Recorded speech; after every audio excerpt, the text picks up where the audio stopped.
اماں، یہ جو لال جوڑے میں کمرے میں بیٹھی ہے وہ کون ہے؟ میں اس وقت چوتھی جماعت پاس کر کے 5ویں میں گیا تھا۔ تیری خالہ سکینہ کی تی ہے۔ خالہ سکینہ کون؟ وہی جس کی میت پہ ہم کل دوسرے گاؤں گئے تھے؟ میں نے بڑی معصومیت سے پوچھا۔ ہاں، اسی کی تی ہے۔ اماں، یہ ہمارے ساتھ ہمارے گاؤں میں ہمارے گھر میں کیوں آ گئی؟ فیضو چپ بھی کر جا، کتنے سوال ہیں تیرے پاس؟ توبہ ہے، چل جا اپنے کمرے میں جا۔ میری اماں کافی افسردہ لگ رہی تھیں۔ اچھا اماں، آخری سوال، بس یہ آخری ہوگا۔ اماں ضد چوئی، پوچھ۔ اماں، اس کی تو اماں مر گئی، پھر اس نے لال جوڑا کیوں پہنا ہے؟ ہاتھوں میں چوڑیاں کیوں پہن رکھی ہیں؟ تیری دلہن ہے اس لیے، جب تو بڑا ہو جائے گا تو پھر یہ تیری دلہن بنے گی۔ اماں کی بات سن کے میں نے صاف انکار کیا تھا۔ میں نہیں کروں گا سکینہ خالہ کی جاہل بیٹی سے شادی، یہ کہہ کے میں اپنے کمرے میں چلا گیا۔ تب مجھے یہ نہیں پتا تھا کہ ایجاب و قبول کرنے سے یا کچھ پرچوں پہ انگوٹھا لگانے سے شادی ہو جاتی ہے۔ اور پھر میں اس وقت چوتھی جماعت پاس کر کے 5ویں میں آیا تھا، اور پھر سکینہ اماں کی بیٹی بھی شاید میرے ہی جتنی تھی، یا ہوگی مجھ سے 2-4 مہینے چھوٹی۔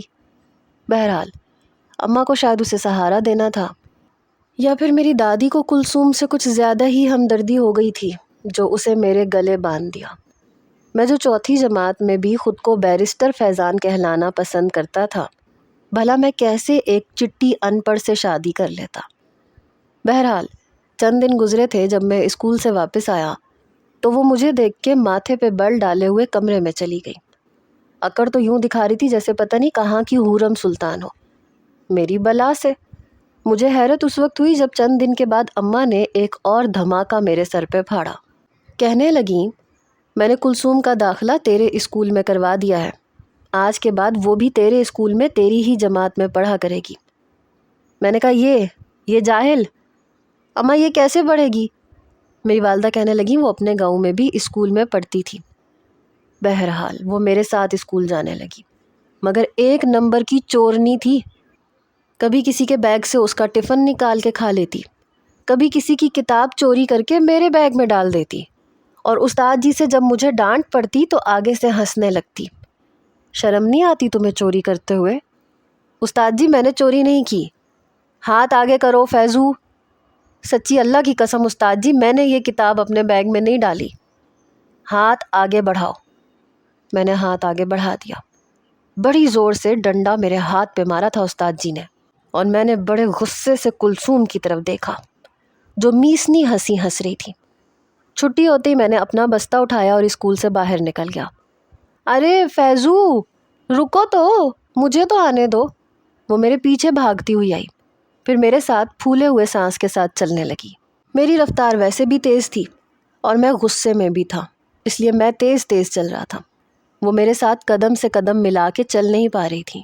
ارے کچھ تو دم لو، میرا سانس ایک دم سے تیز ہو گیا ہے، ذرا آہستہ چلو نا فیضو۔ میں رک گیا اور اسے بڑے غصے سے دیکھا۔ میں تم جیسی چورنی کے ساتھ کیوں چلوں؟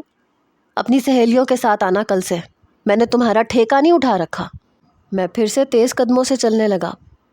اچھا جی، گھر جاتے ہی خالہ سے تمہاری شکایت لگاؤں گی۔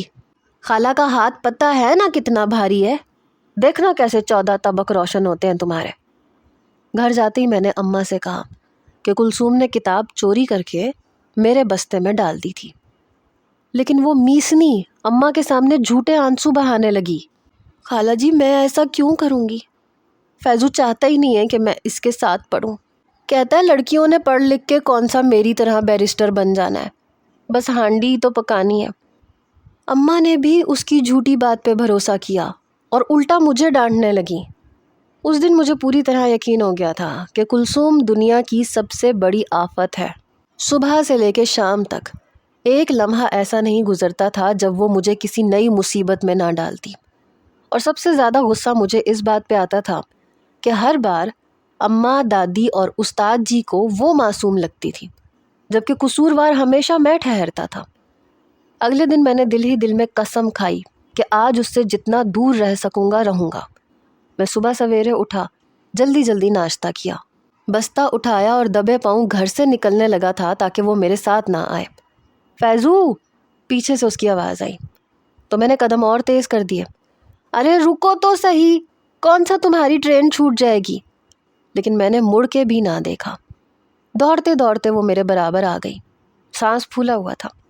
اتنی تیزی سے کیوں جا رہے ہو؟ اس لیے تاکہ تم میرے ساتھ نہ آ سکو. اچھا، تو اب مجھ سے جان چھڑواؤ گے تم؟ مجھ سے؟ اگر میرے بس میں ہوتا نا تو میں تمہیں کسی اور گاؤں بھیج دیتا. وہ میری بات سن کے ہنس دی.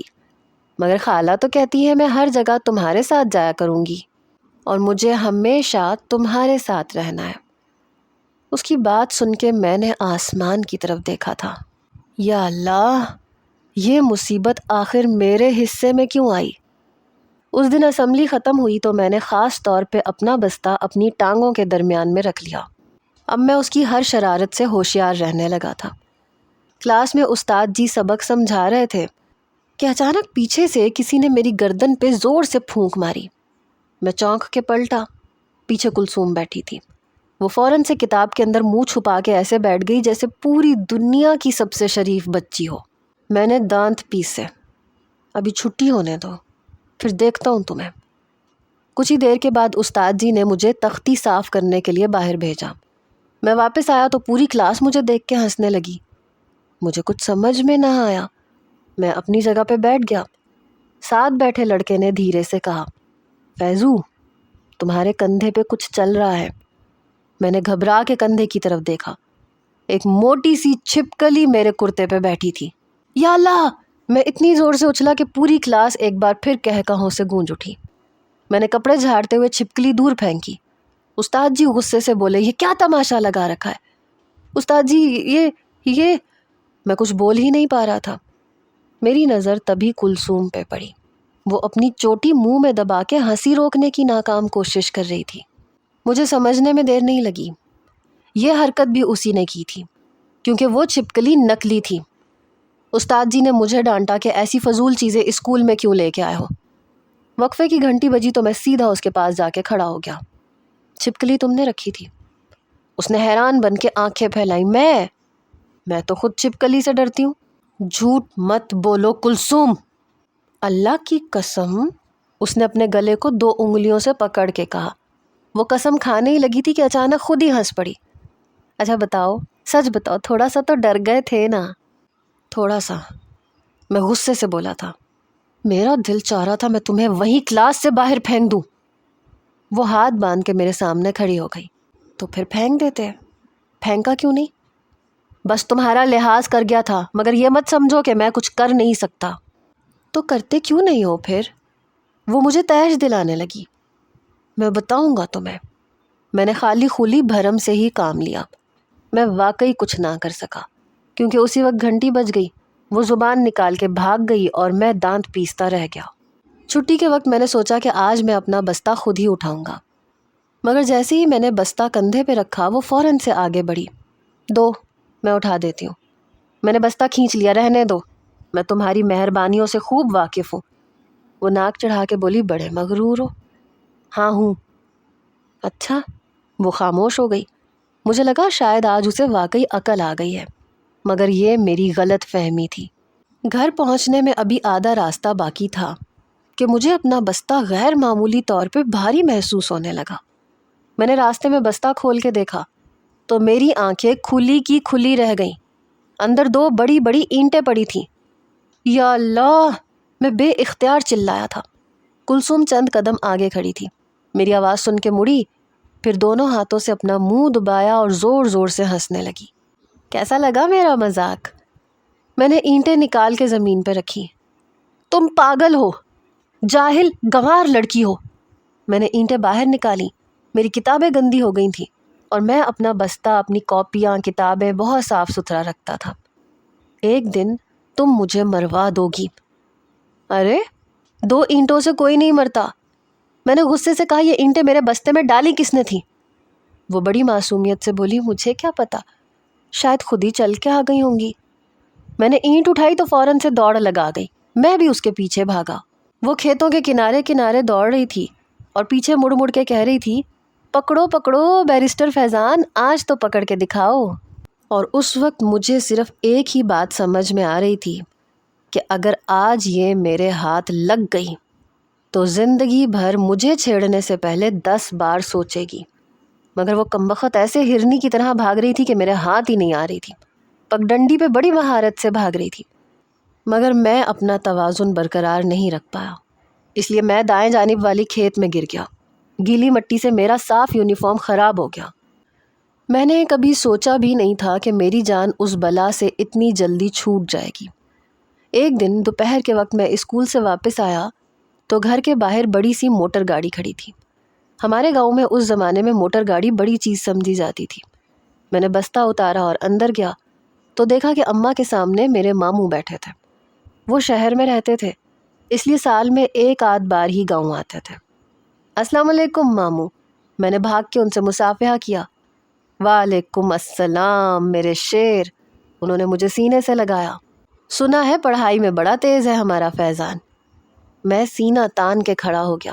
جی ماموں، میں پوری جماعت میں پہلے 3 نمبروں میں آتا ہوں۔ انہوں نے ہنس کے میرے سر پہ ہاتھ پھیرا۔ شاباش۔ میں وہیں بیٹھ گیا۔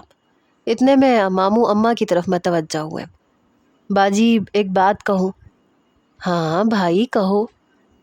فیضان اب بڑا ہو رہا ہے، گاؤں کے اسکول میں جتنا پڑھنا تھا پڑھ لیا، آگے کی پڑھائی شہر میں زیادہ اچھی ہوگی۔ اماں خاموشی سے ان کی بات سنتی رہی۔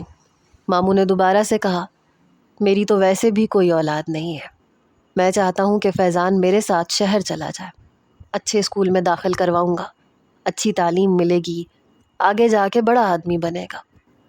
اماں نے میری طرف دیکھا، شاید وہ مجھے خود سے دور بھی نہیں کرنا چاہتی تھیں، مگر میری پڑھائی بھی ان کے لیے بہت اہم تھی۔ کچھ دیر سوچنے کے بعد انہوں نے آہستہ سے کہا، اگر میرے بیٹے کا مستقبل بہتر ہوگا تو مجھے کیا اعتراض ہو سکتا ہے۔ یہ سنتے ہی میری خوشی کا کوئی ٹھکانہ نہیں رہا۔ سچ ماموں، میں شہر جاؤں گا، میں وہاں آپ کے بڑے سے گھر میں رہوں گا۔ میرے لیے یہ کوئی حسین خواب جیسا تھا۔ ہاں میرے شیر، اگر تم چلنا چاہو تو میں ابھی چلتا ہوں۔ میری بات پہ سب ہنس پڑے تھے۔ اگلے 2 دن میرے کپڑے، کتابیں اور ضروری سامان جمع کرنے میں گزر گئے۔ میں ہر آنے جانے والے کو یہی بتاتا پھرتا تھا کہ میں اب شہر جا رہا ہوں۔ دل ہی دل میں مجھے ایک اور خوشی بھی تھی کہ چلو اب اس چورنی کلثوم سے بھی جان چھوٹ جائے گی۔ وہ ان 2 دنوں میں غیر معمولی طور پہ خاموش تھی۔ نہ میرے بستے میں اینٹیں ڈالیں، نہ کتابیں چھپائیں، نہ کوئی شرارت کی۔ مجھے عجیب بھی لگ رہا تھا۔ آخر آج وہ صبح آ ہی گئی جب مجھے ماموں کے ساتھ روانہ ہونا تھا۔ میں نے اپنا چھوٹا سا بیگ اٹھایا اور صحن میں آ گیا۔ اماں بار بار مجھے سینے سے لگا رہی تھیں، کبھی میرے بال ٹھیک کرتیں، کبھی کپڑے۔ دادی بھی دعائیں دے رہی تھیں، کیونکہ میرے دونوں بڑے بھائی ابا کے ساتھ کھیتوں میں کام کرتے تھے۔ صرف ایک مجھے پڑھائی کا شوق تھا۔ میں خوش تھا، میں بہت خوش تھا۔ اتنے میں میری نظر کلثوم پہ پڑی۔ وہ صحن کے ایک کونے میں خاموش کھڑی تھی۔ آج نہ اس کے چہرے پہ شرارت تھی، نہ ہنسی۔ میں نے دل میں کہا، آج شاید یہ کسی نئی شرارت کا سوچ رہی ہوگی۔ ماموں نے آواز دی، فیضان چلو بیٹا۔ میں نے بیگ کندھے پہ ڈالا اور دروازے کی طرف بڑھ گیا۔ اتنے میں پیچھے سے آہستہ سی آواز آئی، فیضو۔ میں نے پلٹ کے دیکھا، کلثوم وہیں کھڑی تھی۔ اس کی آنکھیں سرخ تھیں اور آنسو بار بار پلکوں سے باہر آنے کو مچل رہے تھے۔ میں حیران رہ گیا۔ یہ پہلی بار تھا کہ میں نے اسے روتے ہوئے دیکھا تھا۔ وہ آہستہ آہستہ میرے قریب آئی۔ تم سچ میں جا رہے ہو؟ ہاں، کیوں؟ اس نے نظریں جھکا لی۔ مجھے تم بہت یاد آؤ گے۔ میں ایک لمحے کے لیے خاموش ہوا اور پھر ہنس کے بولا، اوہ، میں تو اللہ کا شکر ادا کروں گا کہ میری تم سے جان چھوٹ گئی۔ میری بات سن کے اس کے چہرے کا رنگ ایک دم ہی بدل گیا۔ آنکھوں سے آنسو تیزی سے بہنے لگے۔ میں نے بے پرواہی سے کندھے اچکائے۔ اب جاؤ، اب کسی اور کے بستے میں اینٹیں ڈالا کرنا۔ وہ کچھ بھی نہ بولی، بس وہیں کھڑی مجھے دیکھتی رہی۔ گاڑی چل پڑی۔ میں نے ایک بار پیچھے مڑ کے دیکھا، کلثوم ابھی بھی دروازے پہ کھڑی تھی۔ ہوا میں اس کا دوپٹہ ہل رہا تھا اور وہ مسلسل ہماری جاتی ہوئی گاڑی کو دیکھے جا رہی تھی۔ چند لمحوں کے بعد وہ بھی نظروں سے اوجھل ہو گئی۔ شہر میرے لیے کسی دوسری دنیا جیسا ہی تھا۔ اونچی اونچی عمارتیں، پکی سڑکیں، ہر وقت دوڑتی گاڑیاں، بڑے بڑے بازار اور ہر طرف شور۔ میں حیرت سے ہر چیز دیکھ رہا تھا۔ شروع میں تو مجھے راستے تک یاد نہیں ہوتے تھے۔ مجھے لگتا تھا میں اس بھیڑ میں کھو جاؤں گا۔ ماموں نے میرا ہاتھ پکڑ رکھا تھا۔ ڈرو نہیں، آہستہ آہستہ سب سیکھ جاؤ گے۔ ان کا گھر بھی گاؤں کے گھر سے بالکل مختلف تھا۔ پکا مکان، الگ کمرے، بجلی ہر وقت موجود، نل کا گھمانے سے پانی آ جاتا تھا۔ میرے لیے یہ سب کسی خواب سے کم نہیں تھا۔ ماموں اور مومانی نے مجھے کبھی یہ احساس نہیں ہونے دیا کہ میں ان کا حقیقی بیٹا نہیں ہوں، کیونکہ ان کی اپنی کوئی اولاد نہیں تھی، اس لیے وہ مجھے اپنا ہی بیٹا سمجھتے تھے۔ مومانی صبح میرے لیے ناشتہ بناتی، اسکول کا یونیفارم استری کرتی اور شام کو میرے آنے کا انتظار کرتی۔ ماموں ہر رات میرے ساتھ بیٹھ کے پڑھائی کرواتے۔ اگر میں کسی سوال پہ اٹک جاتا تو بڑی محبت سے سمجھاتے۔ وہ اکثر کہا کرتے تھے، فیضان تمہیں بہت بڑا آدمی بننا ہے، اور میں پوری محنت سے پڑھنے لگا۔ شہر کے اسکول میں مقابلہ بہت سخت تھا، مگر مجھے پڑھنے کا شوق تھا۔ آہستہ آہستہ میں نے وہاں بھی اپنی جگہ بنا لی۔ کچھ ہی مہینوں میں میری زبان بدلنے لگی، گاؤں والا لہجہ آہستہ آہستہ کم ہونے لگا، لباس پہننے کا انداز بدل گیا، چلنے پھرنے کا طریقہ بدل گیا۔ میں نے کتابوں کے ساتھ ساتھ شہر کے رنگ ڈھنگ بھی سیکھنے شروع کر دیے۔ اب میں ہر چھوٹی بات پہ حیران نہیں ہوتا تھا۔ مجھے لگتا تھا کہ میرا اصل مستقبل اسی شہر میں ہے۔ گاؤں، کچی گلیاں، مٹی کے گھر، کھیت اور کلثوم، سب کچھ جیسے آہستہ آہستہ میری یادوں کے کسی دھندلے کونے میں سمٹتے جا رہے تھے۔ پہلے میں ہر سال چھٹیوں میں گاؤں جاتا تھا، مگر پھر یہ وقفہ طویل ہونے لگا۔ میں کالج میں تھا جب ایک حادثے میں ماموں اور مومانی کا انتقال ہو گیا۔ میرے والدین آئے تو میں یوں رو رہا تھا جیسے میرے حقیقی والدین مر چکے ہو۔ حیرت مجھے اس وقت ہوئی جب مجھے یہ پتہ چلا کہ میرے ماموں نے اپنا مکان میرے نام کر دیا تھا۔ میری رہائش اب وہیں تھی کیونکہ مجھے بیرسٹر بننا تھا، لیکن اب میری والدہ کی ایک عجیب سی ضد شروع ہو گئی کہ میں اس گھر میں اکیلا نہیں رہوں گا۔ میں نے کہہ دیا ہے نا فیضو، تم اب یہاں اکیلے نہیں رہو گے۔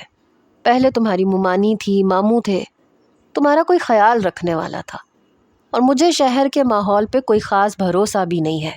امی کی باتیں سن کے میں ہتھے سے اکھڑ گیا۔ کیا ہو گیا ہے امی؟ میں اپنی تعلیم ادھوری تو نہیں چھوڑ سکتا نا؟ آپ جانتی ہیں میرے خواب کتنے اونچے ہیں۔ میری والدہ کہنے لگی، لیکن مجھے ڈر لگتا ہے، میں تمہیں یہاں اکیلا نہیں چھوڑ سکتی۔ اور پھر میرے ابا نے تو گویا مجھ پہ دھماکہ ہی کر دیا۔ کہنے لگے کہ اگر اس نے یہاں رہنا ہے، اپنی تعلیم بھی مکمل کرنی ہے، تو ٹھیک ہے، پھر یہ ہمارے ساتھ ابھی گاؤں جائے اور اپنی بیوی کلثوم کو یہاں لے کے آئے اپنے پاس۔ وہ یہاں رہے گی تو ہی یہ آگے تعلیم حاصل کر سکتا ہے اور شہر میں اپنے ماموں کے گھر پہ رہ سکتا ہے۔ میں کیسے اس آفت کی پڑیا کو اپنے سر کا تاج بنا لیتا؟ ہرگز بھی نہیں۔ بابا، میں ابھی اس طرح کی کوئی ذمہ داری نہیں لے سکتا۔ میں نے صاف انکار کر دیا۔ بابا کہنے لگے تو پھر ٹھیک ہے، پھر واپس ہمارے ساتھ چلو، گھر کو تالا لگا دیتے ہیں۔ جیسے تمہارے بڑے دونوں بھائی تھے ویسے تم بھی کام کر کے اپنا گھر چلا لینا، وہ بھی بیوی بچوں کو پال رہے ہیں، تم بھی پال لینا۔ ہم کب تک تمہاری بیوی کی ذمہ داری سنبھالیں گے؟ کلثوم سے میری شادی آپ نے کی تھی، تب میں بہت چھوٹا تھا۔ میرے بڑے بھائیوں کی شادی اتنی چھوٹی عمر میں نہیں ہوئی جتنی چھوٹی عمر میں آپ نے میری کر دی تھی۔ میری ماں کا تو میری بات سن کے ایک رنگ آ کے گزرا۔ میرے والد نے میری ماں کو غصے سے دیکھا۔ سن رہی ہو اپنے بیٹے کی باتیں؟ میں اسی لیے اس بات کے خلاف تھا کہ یہ شہر میں آئے، پر اس کی اور تمہاری ضد کے آگے میں چپ ہو گیا تھا۔ یہ تو کلثوم کو اپنی بیوی ہی ماننے کے لیے تیار نہیں ہے۔ یہ کوئی تعلیم حاصل آگے نہیں کرے گا، یہ ہمارے ساتھ گاؤں جائے گا۔ میرے باپ نے اپنا حتمی فیصلہ سنایا تو میرے تو ہوش اڑ گئے۔ نہیں بابا، میں آگے تعلیم حاصل کرنا چاہتا ہوں اور میں نے کوئی اعتراض تو نہیں کیا ہے، لیکن ابھی میں شادی جیسی ذمہ داری نہیں اٹھا سکتا۔ میں نے بس یہ کہا ہے۔ میں نے جلدی سے اپنی بات کی تصحیح کی، ورنہ میرا تو بوریا بستر اٹھنے میں زیادہ وقت نہ لگتا، اور مجھے تو گاؤں کی زندگی کوئی خاص پسند نہیں تھی۔ مجبوراً مجھے اپنے والدین کے ساتھ گاؤں جانا پڑا، کیونکہ اس آفت کی پڑیا کو رخصت کروا کے مجھے واپس یہاں لے کے آنا تھا۔ ماموں مومانی کی حادثاتی موت نے میری زندگی کو دوبارہ سے بدل دیا تھا۔ بڑی سادگی سے رخصتی کا پروگرام بنایا گیا۔ میں پورے 7 سال کے بعد گاؤں آیا تھا۔ ابھی تو میں نے 12ویں جماعت کے پرچے دیے ہی تھے۔ مجھے یونیورسٹی میں جانا تھا، اپنی تعلیم مکمل کرنی تھی۔ بھلا یہ بھی کوئی عمر ہوتی ہے شادی کی؟ نہیں ہوتی نا۔ اور ایک سچ اور یہ تھا کہ میری توجہ ہمیشہ پڑھائی کی طرف ہی رہی تھی۔ لڑکیوں کی طرف میری کوئی خاص دلچسپی نہیں تھی، اور نہ ہی میں شادی کرنا چاہتا تھا، اس لیے کبھی اس بارے میں سوچنا ضروری نہیں سمجھا تھا۔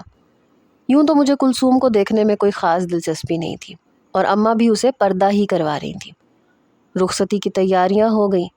چھوٹے سے گھر کے صحن میں ہی کھانے کا انتظام کر دیا گیا۔ میں بار بار گھڑی دیکھ رہا تھا کہ کہیں میری بس نہ چھوٹ جائے، کیونکہ ماموں کی گاڑی ابھی تک ان کے بنگلے میں کھڑی تھی۔ امی ابا مجھے بس میں گاؤں لے کے آئے تھے، اور واپس بھی مجھے بس میں ہی جانا تھا۔ سب مہمان آئے، مبارکباد دی، کھانا کھایا، اور پھر بڑی سی چادر اوڑھے وہ مصیبت کی پرکالہ کو میرے ساتھ رخصت کر دیا گیا۔ بس اسٹاپ تک تو ٹانگوں میں سفر کیا۔ رو تو وہ ایسے رہی تھی جیسے پتہ نہیں کس سے بچھڑی ہو، گھنی میسنی کہیں کی۔ بس میں وہ میرے برابر والی کرسی پہ بیٹھ گئی۔ 7 گھنٹے کا راستہ تھا، اور میں بار بار گھڑی دیکھ رہا تھا کہ جلدی سے یہ سفر تمام ہو۔ میں سوچ چکا تھا کہ مجھے کلثوم کو کیا کیا باتیں کہنی ہیں۔ میں ابھی بالکل بھی اس پوزیشن میں نہیں تھا کہ شادی جیسا رشتہ نبھاتا۔ گھر پہنچتے پہنچتے میں تھکن سے چور ہو چکا تھا، اور ویسے بھی ماموں اور ممانی نے میری پرورش بڑے ناز نخروں سے کی تھی۔ شہر پہنچ کے میں نے رکشہ کروایا، گھر پہنچا، نہا دھو کے اپنے کمرے میں سو گیا۔ کلثوم کہاں تھی کہاں نہیں تھی مجھے کوئی پرواہ نہیں تھی۔ زبردستی سر پہ ڈالی گئی مصیبت کو میں بھلا کیوں اہمیت دیتا؟ اپنی نیند پوری کر کے میں رات کو جاگا۔ بھوک بھی لگ رہی تھی۔ جب اپنے کمرے سے باہر آیا تو کھانے کی خوشبو سے میری بھوک اور چمک اٹھی۔ ماموں کے گھر میں ایک ملازمہ تھی جو صبح کو ہوتی تھی اور شام تک کام کر کے وہ چلی جاتی تھی۔ مجھے لگا کہ شاید کھانا اسی نے بنایا ہوگا۔ جیسے ہی میں باورچی خانے میں گیا تو لمبے گیلے بالوں سے پانی ٹپک رہا تھا۔ کپڑوں سے مجھے اندازہ ہو گیا کہ یہ ملازمہ ہرگز نہیں ہے، وہ تو عمر رسیدہ قسم کی تھی۔ میرے ماتھے پہ بل پڑے۔ اے سنو، میرے پکارنے پہ اس نے پلٹ کے میری طرف دیکھا، اور کچھ لمحے کے لیے میں اپنی جگہ کھڑے کا کھڑا رہ گیا۔ 7 سالوں نے اچھا خاصا اسے نکھار کے رکھ دیا تھا، لیکن پھر اس کے بچپن کی بدتمیزیاں مجھے یاد آنے لگی۔ مجھے بلایا ہے تم نے؟ وہی بے تکلفی جو مجھے اس کے منہ سے زہر لگتی تھی۔ میں نے کہا کیا پکا رہی ہو تم؟ مجھے بھوک لگ رہی ہے۔ کہنے لگی پلاؤ۔ میں نے کہا کتنا وقت لگے گا؟ کچھ دیر بعد بولی بس 15 منٹ۔ اس سے پہلے کہ میں باورچی خانے سے باہر نکلتا، فیضو یہ ذرا برتن ٹیبل پہ تو لگا دو۔ مجھے اس نے یوں حکم دیا جیسے میں اس کے باپ کا ملازم ہوں۔ میں نے غصے سے کہا یہ میرا کام نہیں ہے۔ تو اپنی کمر پہ ہاتھ رکھ کے وہ میری طرف پلٹ کے بولی تمہارے لیے کھانا بنانا بھی میرا کام نہیں ہے۔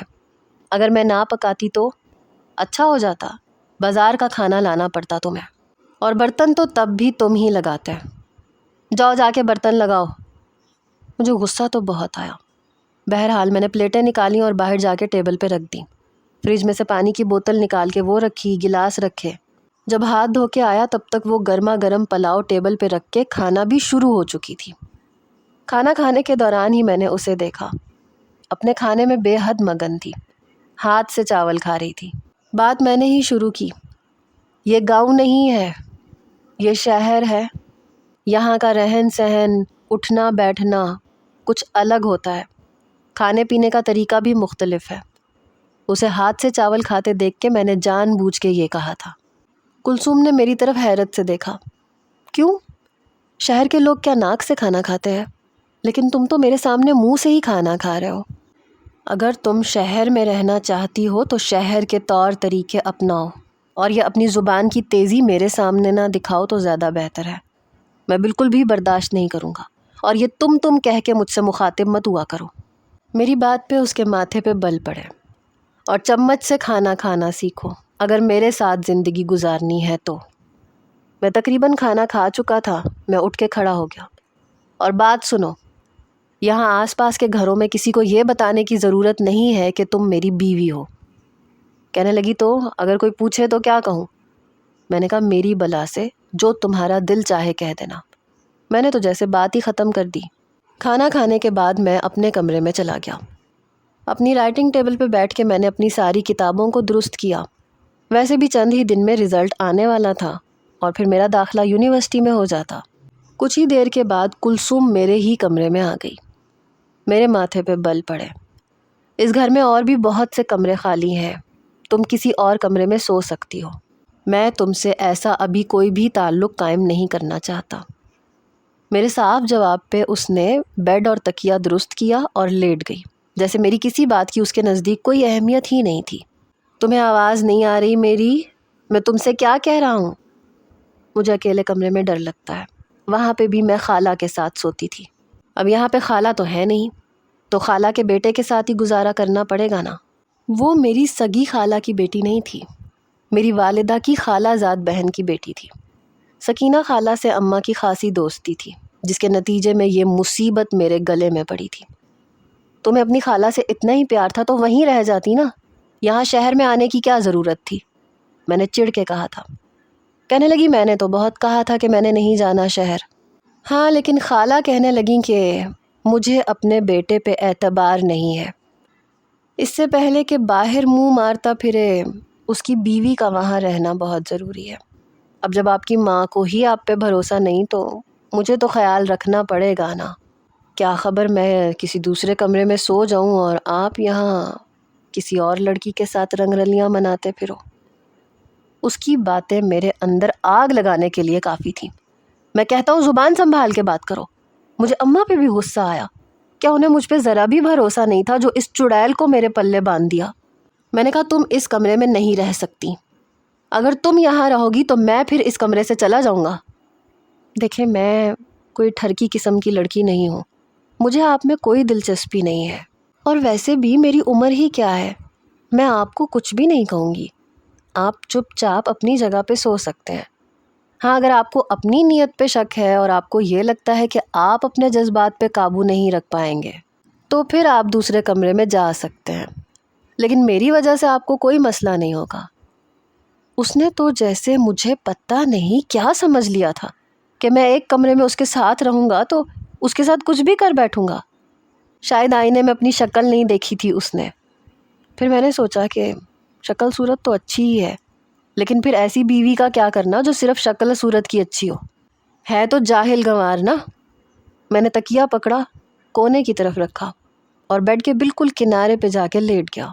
یوں بھی مجھے اپنے کمرے میں ہی سونے کی اور اٹھنے بیٹھنے کی عادت تھی، میں بھلا کیوں اس کی خاطر اپنا کمرہ قربان کرتا؟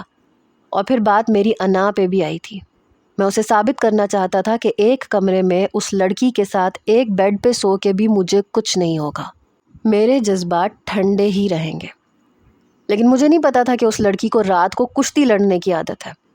سب سے پہلے تو اس نے بڑی زور سے اپنی ٹانگ میرے اوپر رکھی، پھر بڑی زور کا ہاتھ اس کا میرے رخسار پہ پڑا، میرے 14 طبق روشن ہو کے رہ گئے۔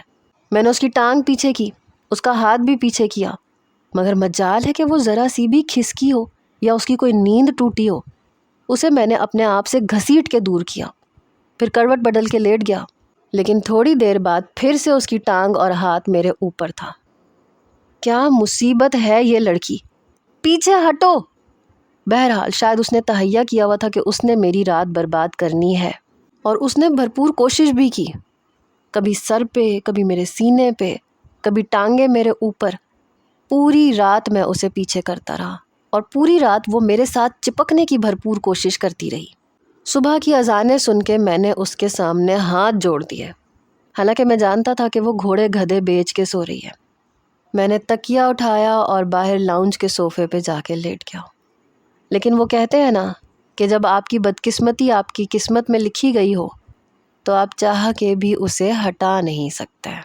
مجھے سوئے ہوئے تھوڑی ہی دیر گزری تھی کہ کام کرنے والی اماں گھر پہ آ چکی تھیں، اور وہ آفت کی پرکالہ بھی اٹھ کے باہر آ چکی تھی۔ میں نے خود ہی اپنے لیے ناشتہ بنایا۔ ناشتہ کرنے کے بعد میں اپنے دوستوں میں چلا گیا، پورا دن وہیں گزار کے آیا۔ کچھ ہی دنوں میں میرا داخلہ یونیورسٹی میں ہو گیا۔ میں اپنی پڑھائی میں مصروف ہو چکا تھا۔ جب بھی میں یونیورسٹی سے گھر آتا تو اکثر کوئی نہ کوئی پڑوسن ہمارے گھر میں موجود ہوتی، اور کلثوم اس سے باتوں میں مصروف ہوتی۔ مجھے دیکھتے ہی اسے کہتی کہ مجھے کھانا دینا ہے، میں آپ سے شام میں ملوں گی۔ ایک بار میں شام کو گھر آیا تو وہ گھر پہ تھی ہی نہیں۔ کافی دیر میں انتظار کرتا رہا، تب جا کے وہ گھر آئی۔ مجھے دیکھ کے کہنے لگی، ارے آپ کو تو رات کو واپس آنا تھا نا، اتنی جلدی کیوں آ گئے؟ میں نے کہا یہ میرا گھر ہے، میرا جب دل چاہے گا تب میں آؤں گا، تم کہاں تھی؟ کہنے لگی بس یہی گھر کے قریب میں جو پارک ہے نا وہاں چلی گئی تھی۔ میں نے سوچا کہ شہر میں بھی مجھے دل لگانے کے لیے لوگوں کی ضرورت تو ہے، اس لیے سوچا کہ آس پاس میں پڑوس سے تعلقات رکھنے چاہیے۔ بہرحال ایک دن میں گھر آیا تو دیکھا کہ وہ بڑی عجلت میں لگ رہی تھی۔ جلدی جلدی سے مجھے کھانا دیا اور پھر کمرے میں چلی گئی۔ جب میں کھانا کھا کے کمرے میں آیا تو دیکھا کہ وہ ایک فینسی جوڑا پہن کے جلدی جلدی میک اپ کرنے میں مصروف تھی۔ لمبے گھنے بال کھلے ہوئے تھے۔ مجھے دیکھ کے جلدی سے اس نے دوپٹہ خود پہ لپیٹ لیا اور پھر میک اپ کرنے لگی۔ میں نے کہا یہ اتنا میک اپ کیوں کر رہی ہو؟ کہنے لگی وہ پڑوس میں شادی ہے نا تو مجھے بھی بلایا ہے، کھانا تو میں نے آپ کو دے دیا ہے، آپ کھانا کھا کے اچھے بچوں کی طرح سو جانا، صبح آپ کو یونیورسٹی بھی تو جانا ہے نا، ہو سکتا ہے میں دیر سے گھر آؤں، گھر کی چابی میں لے کے جا رہی ہوں، میرے آنے کی فکر مت کیجیے گا، آپ کو تو پتہ ہے شادیوں میں آج کل ایسا ہو جاتا ہے، دیر سویر ہو جاتی ہے۔ میک اپ وہ کر چکی تھی، اپنے بالوں کو برش کرتے ہوئے ساری باتیں کر کے اس نے دوپٹہ اپنے کندھے پہ رکھا، اپنی چیزیں لے کے جیسے ہی باہر جانے لگی میں نے اسے بازو سے پکڑ لیا۔ ایسے جاؤ گی تم شادی میں اس ہولیے میں؟ بلا شبہ وہ بے حد حسین لگ رہی تھی۔ اپنے کپڑے دیکھنے لگی، کیا ہوا اچھے نہیں لگ رہے؟ کپڑے تو دیسی ٹائپ کے ہی ہیں نا میرے پاس، لیکن اتنی جلدی میں وقت نہیں ملا، ورنہ آپ سے ضرور شاپنگ کا کہتی۔ ابھی تک اس کا ہاتھ میرے مضبوط ہاتھ کی گرفت میں تھا۔ ارے بھائی ہاتھ چھوڑو میرا، دیر ہو رہی ہے، اپنے بال باندھو، ایسے نہیں جاؤ گی تم۔ میری بات پہ کہنے لگی، ہاں اللہ، میں نے آپ کو بتایا تو ہے شادی پہ جانا ہے، کسی درس پہ تھوڑی جانا ہے۔ اپنے بازو کو میرے ہاتھ کی گرفت سے اس نے آزاد کروایا اور یہ جا وہ جا۔ پہلی بار ایسا ہوا کہ مجھے نیند نہیں آ رہی تھی۔ بار بار میری نظر کمرے پہ لگے وال کلاک پہ اٹھ رہی تھی۔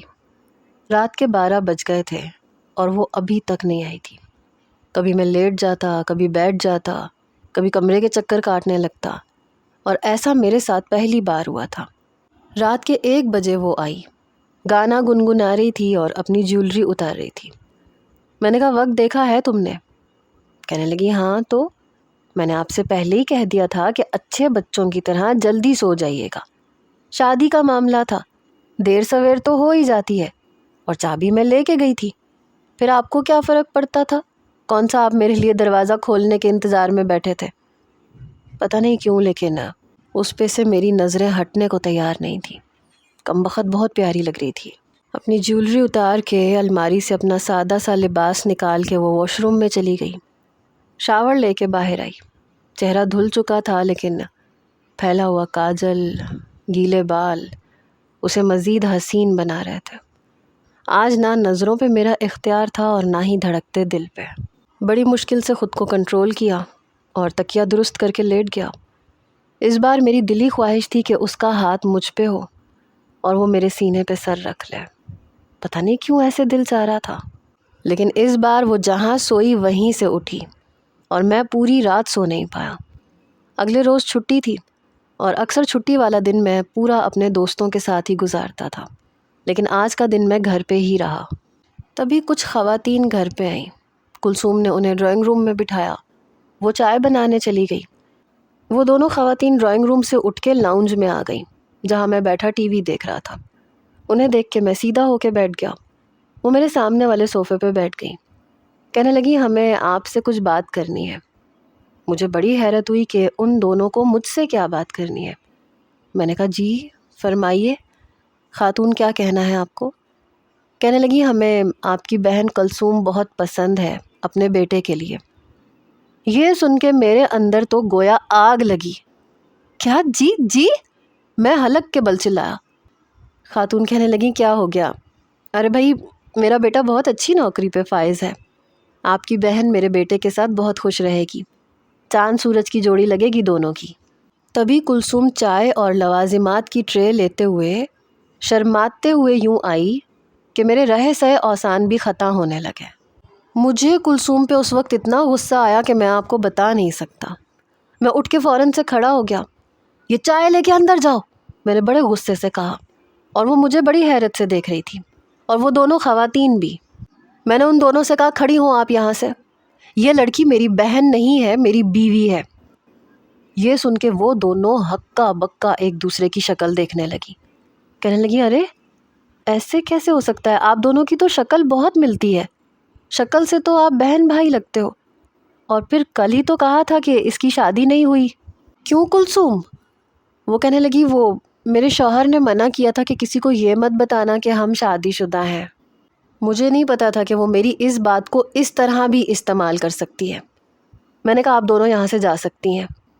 وہ دونوں خواتین منہ ہی منہ میں بڑبڑاتے ہوئے وہاں سے چلی گئیں، اور کلثوم بڑے آرام سے صوفے پہ بیٹھ کے چائے پینے لگی، ساتھ میں کباب کھا رہی تھی، اور میں غصے کے مارے کھولتا ہوا گہرے گہرے سانس لے کے اسے دیکھ رہا تھا۔ میں نے کہا تم جانتی تھیں کہ یہ خواتین یہاں کیوں آئی تھیں؟ کہنے لگی مجھے کیا پتا، ہاں شادی پہ بار بار ایک نوجوان سے میرا تعارف کروا رہی تھیں کہ یہ ہمارا بیٹا ہے، یہ بہت پیارا ہے، بہت خوبصورت ہے، ویسے لڑکا تو واقعی ہینڈسم تھا۔ یہ کہتے ہوئے اس نے پھر میری طرف دیکھا۔ ہائے ری قسمت! میں نے کہا تو تم بتا نہیں سکتی تھی کہ تمہاری شادی ہو چکی ہے اور میں تمہارا شوہر ہوں؟